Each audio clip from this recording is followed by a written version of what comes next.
What we're really here to talk about is the how. Okay, so how exactly do we create this world-shattering, if you will, innovation?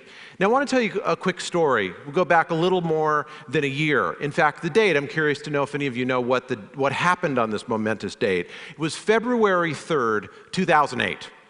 Anyone remember what happened February 3rd, 2008?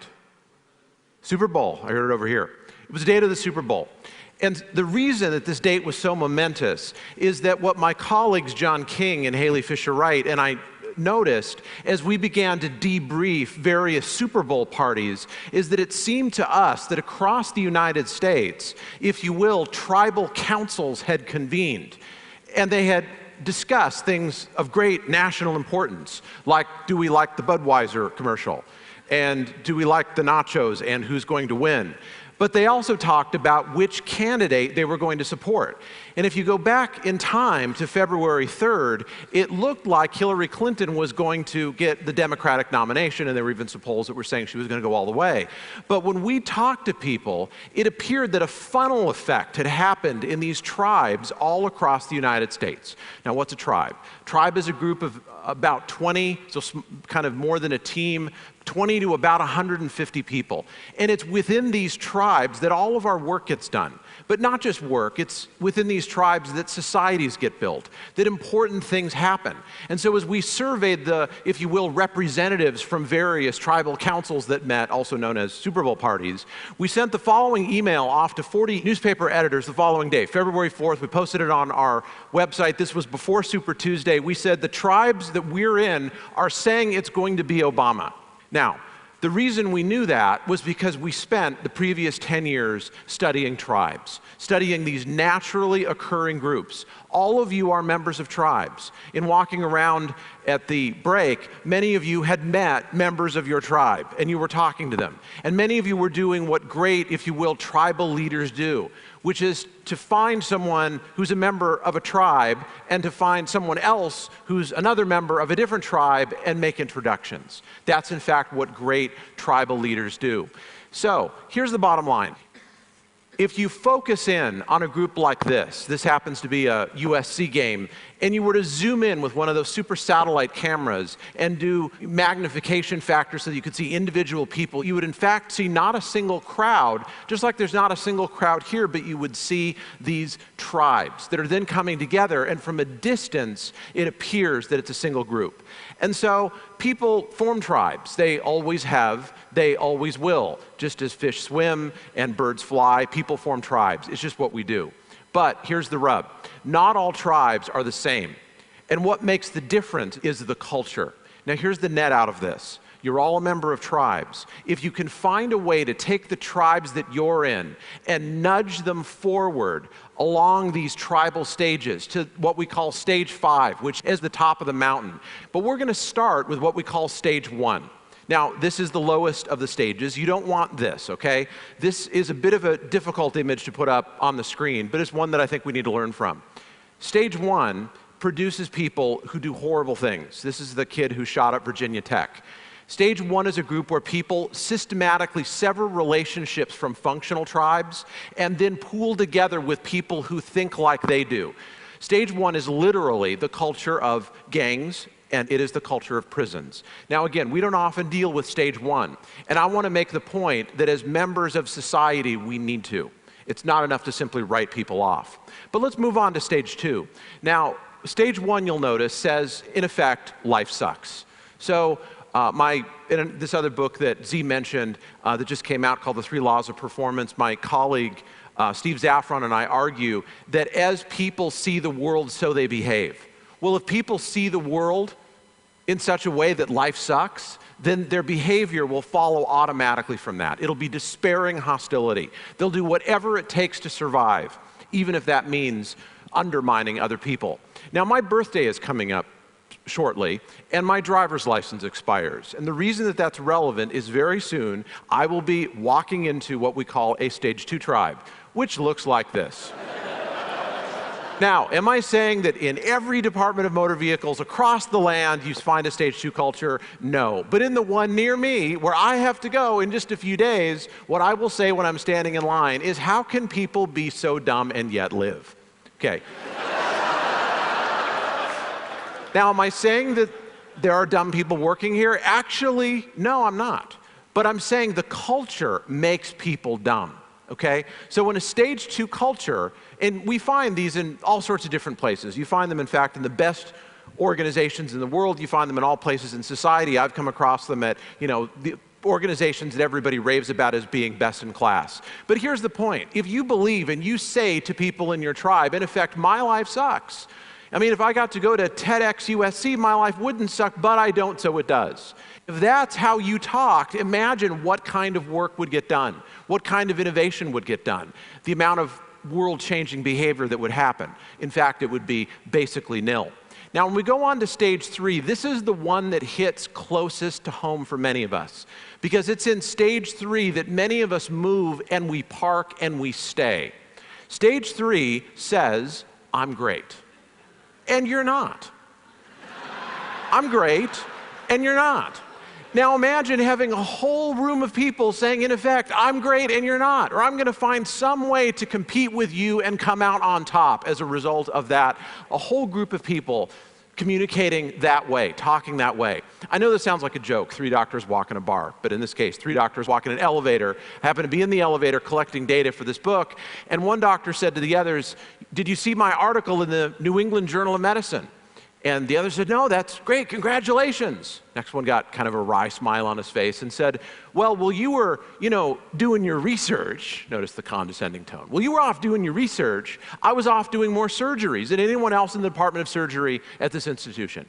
And the third one got the same wry smile and said, well, you were off doing your research, and you were off, doing your monkey meatball surgery that eventually will train, monkeys to do, or cells or robots, or maybe even not even need to do it all. I was off running the future of the residency program, which is really the future of medicine. And they all kind of laughed, and they patted him on the back, and the elevator door opened, and they all walked out. That is a meeting of a stage 3 tribe. Now, we find these in places where really smart, successful people show up. Like, I don't know, TEDx at USC. Here's the greatest challenge we face in innovation. It is moving from stage 3 to stage 4. Let's take a look at a quick video snippet. This is from a company called Zappos, located outside Las Vegas. And my question on the other side is just going to be, what do you think they value? It was not Christmas time. There was a Christmas tree. There's actually a Dance Revolution. This is their lobby. Terminal right in the lobby. Employees volunteer time in the advice booth. Notice it looks like something out of a Peanuts cartoon. Okay, we're going through the hallway here at Zappos. This is a call center.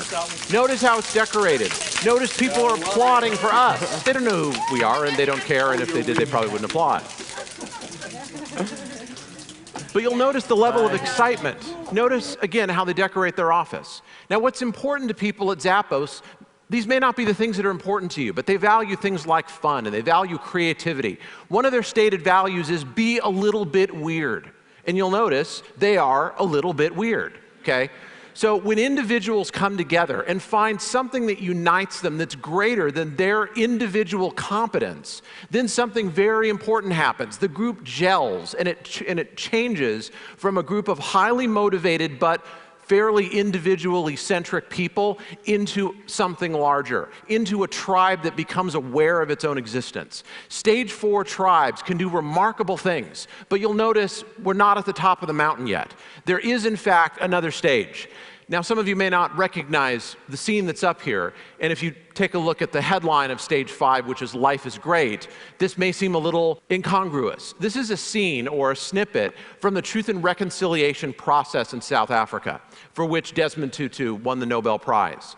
Now, think about that. South Africa, terrible atrocities had happened in the society, and people came together focused only on those 2 values, truth and reconciliation. There was no roadmap. No one had ever done anything like this before. And in this atmosphere where the only guidance was people's values and their noble cause, what this group accomplished was historic. And people at the time feared that South Africa would end up going the way that Rwanda has gone, descending into one skirmish after another and a civil war that seems to have no end. In fact, South Africa has not gone down that road, largely because people like Desmond Tutu set up a stage 5 process to involve the thousands and perhaps millions of tribes in the country to bring everyone together. So people hear this and they conclude the following, as did we in doing the study. Okay, got it. I don't want to talk stage 1. That's like, life sucks. Who wants to talk that way? I don't want to talk like they do with the particular DMV that's close to where Dave lives. I really don't want to just say I'm great because that kind of sounds narcissistic and then I won't have any friends. Saying we're great, that sounds pretty good, but I should really talk stage 5, right? Life is great. Well, in fact, there are 3 somewhat counterintuitive findings that come out of all this. The first one, if you look at the Declaration of Independence and actually read it, the phrase that sticks in many of our minds is things about inalienable rights. I mean, that's stage 5, right? Life is great, oriented only by our values, no other guidance. In fact, most of the document is written at stage 2. My life sucks because I live under a tyrant, also known as King George. We're great. Who's not great? England. Sorry. Well, what about other great leaders? What about Gandhi? What about Martin Luther King? I mean, surely these were people who just preached life is great, right? Just one little bit of happiness and joy after another. In fact, Martin Luther King's most famous line was at stage 3. He didn't say, we have a dream. He said, I have a dream. Why did he do that? Because most people are not at stage 5. 2% are at stage 1. About 25% are at stage 2, saying in effect, my life sucks.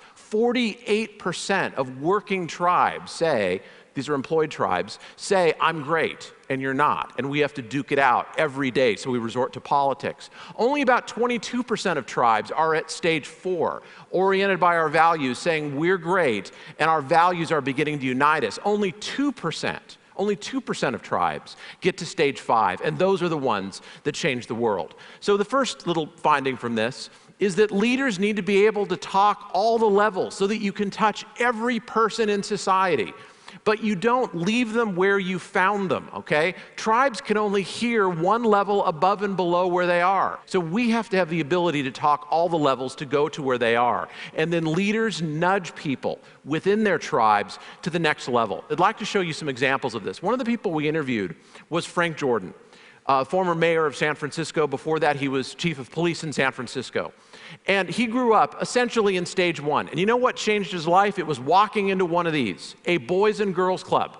Now, here's what happened to this person who eventually became mayor of San Francisco. He went from being alive and passionate at stage 1, remember, life sucks, despairing hostility, I will do whatever it takes to survive, to walking into a boys and girls club, folding his arms, sitting down in a chair and saying, wow, my life really sucks. I don't know anybody. I mean, if I was into boxing like they were, then my life wouldn't suck, but I don't, so it does. So I'm going to sit here in my chair and not do anything. In fact, that's progress. We move people from stage 1 to stage 2 by getting them in a new tribe and then over time, getting them connected. So what about moving from stage 3 to stage 4? I want to argue that we are doing that right here.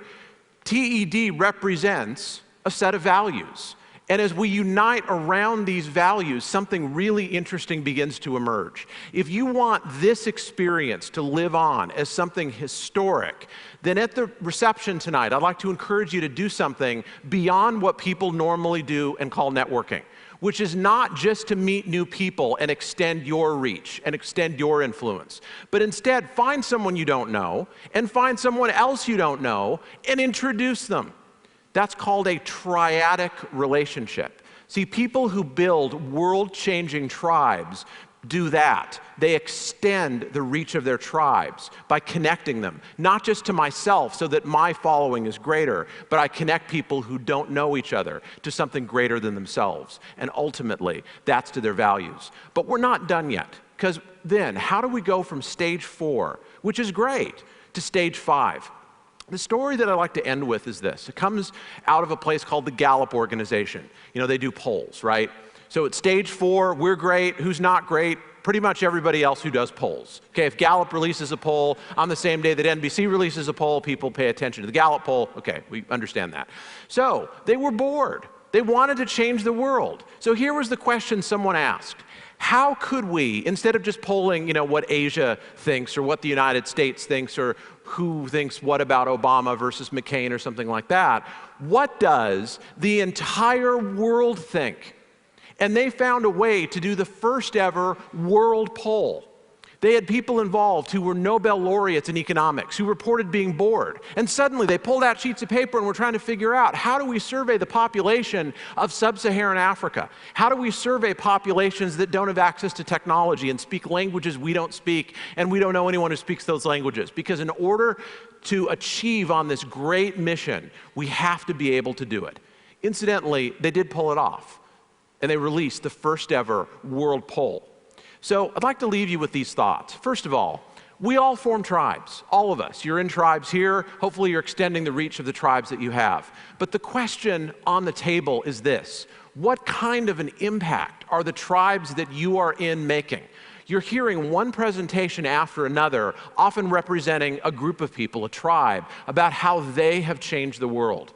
If you do what we've talked about, you listen for how people actually communicate in the tribes that you're in, and you don't leave them where they are, you nudge them forward. You remember to talk all 5 culture stages because we got people in all 5 around us. Then the question I'd like to leave you with is this: will your tribes change the world? Thank you very much.